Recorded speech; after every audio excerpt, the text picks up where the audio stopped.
What's up, everybody? The first season of Dune Prophecy came to an end yesterday, but was it a good finale? Before we get into my review, make sure to subscribe so you're not missing out on daily videos, and of course, happy holidays to all those celebrating. But enough from me, let's get into the finale.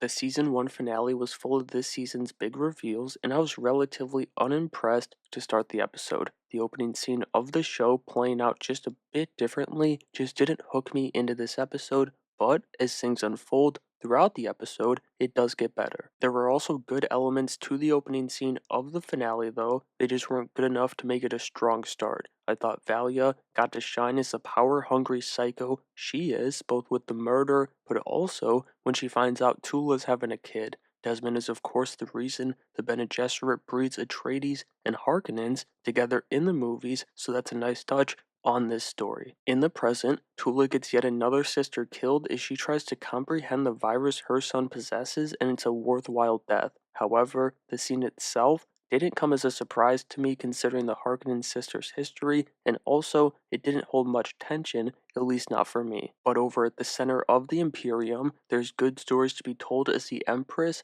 being the badass she is, arrests the princess for trying to free Atreides. She's been so damn good in the back half of this show, especially since he's truly started commanding Desmond Hart. I can't wait for more of that in the second season. Then, to my surprise, we got some good flashbacks because they were masterfully weaved into the present day scenes. That made them, at the very least, somewhat enjoyable, as I did feel throughout the entirety of the first season, they truly dragged the show down. I wasn't connected with the cast in the flashbacks like I was the cast in the present day. Among that cast in the present day of this story was Travis Fimmel, who, without competition, dominated this show as my favorite performance. Desmond beefing with the Emperor this week was just incredible, and of course, inevitable after Hart got down and dirty with the Empress. In fact, he's sending the Empress away after that and the arrest of his daughter, and he's bringing the Bene Gesserit back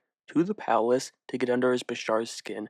These two, they got the best of this story. Then back with the sisterhood, Lila, who's being controlled or possessed, whatever you want to call it, by Dorothea, gets out of the secret lab and crashes out. She's stunned when her sisters speak of her suicide, and it's just a nice reminder that the victors get to write the history books, as it was, of course, murder. Which, speaking of, things are getting close to that at the palace as a three-way beef between the Emperor, the Empress, and Desmond Hart gets serious with the latter two making a stand. You can go ahead and add the Empress into that conversation of best performances and best storylines. These three, they were hogging the gold. But Mark Strong almost stole the show during this portion of the episode too. He's so good with the Emperor in panic mode as his closest allies plot against him, the same as the Bene Gesserit, and Mother Superior has returned to the palace to make things worse. This was a good scene for Valia too, as she just melts his mind with how involved the sisterhood was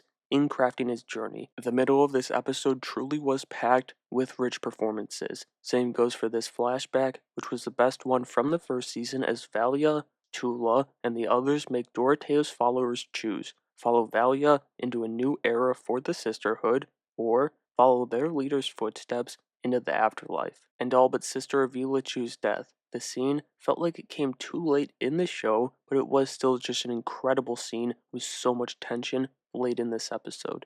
Honestly, they finished the season pretty strong, as all the chaos at the palace was good. Desmond Hart getting to hunt with his hounds again was nice to see, but again, they were not a very special force. The better side of this was the Empress coming out on top as she took out Francesca after the Emperor took himself out of the equation. Kind of like Valia took herself out of the equation in the sisterhood by stacking too many secrets that Tula, her sister, unintentionally unlocked, bringing Lila back, but also she just dipped. The sisters are able to come to an agreement though, and that came after we saw Desmond Hart's origin in its entirety, and not knowing the books, I was disappointed. But I do think there's potential for the second season of this show. We're looking at, and correct me if I'm wrong if you've read the books, but based on how things played out, we're looking at Tula working on connecting with her son, that son, Desmond Hart, working with the Empress to shape the Imperium in their vision, and Valia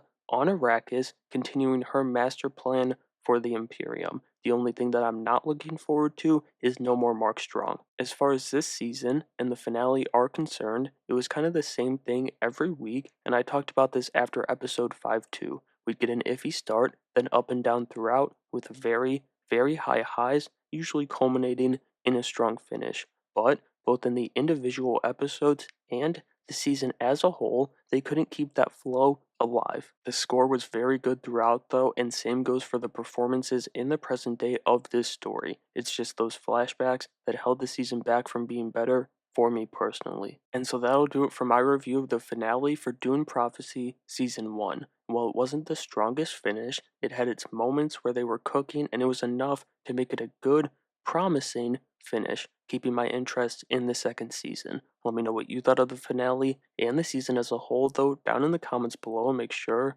you have a great day.